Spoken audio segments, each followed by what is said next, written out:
was 14 years old when I picked up my first case, my first charge. I was charged with distribution of heroin. I first became a member of the gang at the age of 12. I was arrested for the first time in my life when I was at the age of 13. I was arrested for unlawful use of a weapon. My mother, she was a drug addict. I was paying my mother's rent, putting food in the house, paying light and gas bill, clothing my brother and sister. So I was basically out there doing it to take care of me and my younger brother and sister. I picked up my first case, then after that, about 2 months later, I picked up my second case. Then a week later, after I picked up my second case, I picked up my third case. 1 week after I picked up my second case. Then I was kind of thinking, what is the judge going to do with me now? Because I done picked up 3 drug cases on the same block, all same drug charges, and I was thinking that I was going to get locked up. The reason we treat juveniles different than adults is that in the juvenile system, as a matter of policy, the legislature has taken the position that juveniles are capable of being rehabilitated because of their tender years. The court was developed really to look at children as different from adults and to look at children as people who can be go through a rehabilitation program and come out on the other end as a better productive adult. As you sell drugs in the neighborhood and the cops see you on the corner or in the middle of the block each and every day at the same hours, or if you try to rotate different hours, that cop get hip into what you're doing. He knows you're not out there just hanging out. He knows you're out there doing something you ain't supposed to be doing. You have to stop drugs at 3 levels. You have to stop it at the street level. They call them the mules, the people that run the drugs. You have to stop in the middle person, the distribution. That needs to be stopped as well. You also have to stop it at the top level of people manufacturing and bringing it over. So there are 3 levels. We in this country tend to concentrate on the mules. The war against drugs is really a war against the street soldiers who are just selling. But you know what? You put one street soldier in jail, and about 2 to 3 hours later, guess what? There's another one right on the street. They sent me to this pretrial service program here at WACA, and here I met some positive role models. There was a different environment from the one I came from at that time. They helped me get back in school. Director of the program, Jimmy Alexander, he was the guy that I kind of clinged with because he grew up like I did. We established a really good friendship, sort of like a father figure.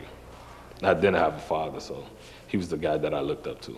We hope we're providing guidance in how we treat juveniles. We hope that we're holding them accountable for their acts, and we hope we are providing guidance so that they don't recommit those acts. At first, I had no confidence within myself because I really didn't think I'll be able to go to high school, get my GED. I didn't think I'll be able to go to college, get my college degree. I didn't really think I'll be able to work in another job or in any job at that point. I guess every individual here put something in me, and that would build me as an adult. And I believe that I could accomplish anything that I want, that I believe in myself, that I could set all types of goals that I could achieve. There's no stopping me. A few years back, the feeling around the country was that juveniles were predators. And so the feeling was that let's not be soft on crime, let's be firm, let's lock them up, and let's really teach them a lesson. That's how the automatic transfers started. If a youth offender sells drugs or buys drugs within 1,000 feet of a public housing complex or a school, that is an automatic transfer to the adult court. There are consequences for being tried as an adult, which are quite different than being tried as a juvenile. For instance, sometimes juveniles are picked up, and if they're tried as an adult, and they plead guilty, and they get probation, so they walk out and they're happy. But if they've got a felony record after that, that's where the consequences come in, and those are very dire consequences when you stop to think about obtaining a job, going to college if you so choose. If you choose to go into the military, chances are you're not going to get there. A student loan, You're not likely to get a student loan with a felony conviction. Now I know I wasn't put on earth to be out on the corner selling drugs. I know that I had a purpose, you know. I look at the things that I did. I don't regret the things that I went through, but I'm very grateful now that I overcame those things. They hired me as a peer counselor, so I guess I showed them, I worked towards building trust in them to really trust me. The kids that come through here now, basically, they come here from 4 to 8, Monday through Friday. It's an alternative to being locked up in a detention center, juvenile detention center. They come here every day. We have counseling sessions with them, individual counseling sessions. We have activities, do group sessions, talk about a lot of things. We help them with their homework. We sit down and talk with them about the things that's going on. A kid trusted me enough to call me at 3 o'clock in the morning telling me he had a confrontation with his mother. Can I come and pick him up from the station because he turned himself in because he was scared to violate his home confinement. So I was willing to go down 3 o'clock in the morning to get that kid because he trusted me enough to call me. The intent of the transfer laws was very good. Let's keep drugs out of public schools and away from the area. Let's keep them away from the public housing areas. It just hasn't worked. It hasn't worked, and we end up putting young people into adult prisons and harming them. Now, if they were going to stay in prison the rest of their lives, that'd be one thing. They're going to come out.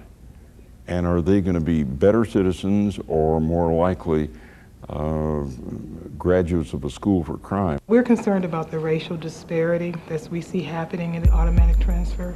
The group Building Blocks for Youth just recently came out with a report spotlighting Illinois and their automatic transfer program. And of the young people, the youth offenders who went through that automatic transfer program, 99% of those who went to the automatic transfer program were youth of color, particularly African American and Latino youth. And this is in all of Cook County. This is not just Chicago. This is in all of Cook County, where African American and Latino youth only make up about 20 to 25% of the youth population in general. The treaties that have been ratified, like the International Covenant on Civil and Political Rights, which limits the application of the death penalty, for example, for minors, the United States has a reservation to that, so that the United States, even though ratified the covenant, still has the ability to execute minors or to try minors under a standard for adults, and that is very worrisome for us. This law is not just racially biased, it's geographically biased, and it's architecturally biased, and it's anti-city. I think that they are treated unfairly, primarily because they find themselves in situations that you wouldn't be familiar with if you just got to this country. You got to keep in mind that most of the people who come up here from Mexico, they're young, they're from rural areas, and they don't speak the language. And those three factors combined with the fact that they come into poor neighborhoods in which there is more policing, there is anti-gang units. It's almost like they're out there just waiting for something to happen, and they're always there at the wrong time in the wrong place. So this law seems to be targeting minority youth. It seems to be targeting city youth, and if we are really concerned about all youth, then we need to take that into account. I'm always amazed that we didn't have a law that said within 1,000 feet of shopping malls, where you can find a whole bunch of young people congregating, doing a lot of different things, including perhaps selling drugs. What I think about transfer laws is I don't think they're right. I don't think it really go help our kids. Trying them as an adult is not the way or the answer to the problems here for the juvenile crimes that are occurring here right now, because they're going to be thinking about being a better criminal because they with an adult, and that adult is not going to try to steer that kid in the right direction. He going to try to steer that youth in the wrong direction. The fundamental problem is frankly a political problem. It becomes very easy for someone to get up and make a speech at a Republican or Democratic rally or a Rotary Club or you name it, and say, let's get tough on crime, let's lock them up, throw away the key.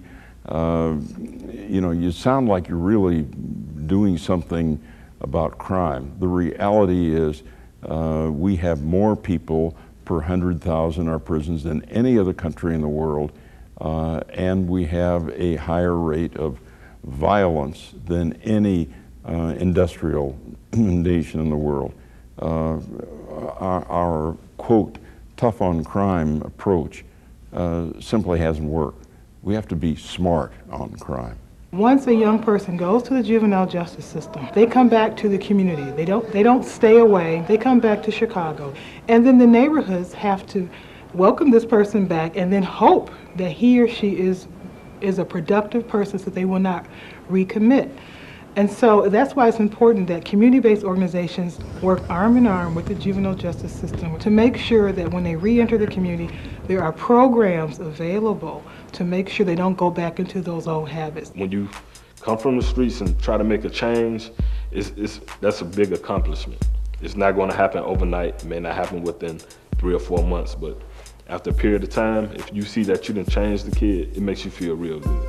It took me 3 times, it took me a year and a half to finally realize that, you know, I was making a big mistake. It was just something I was going through.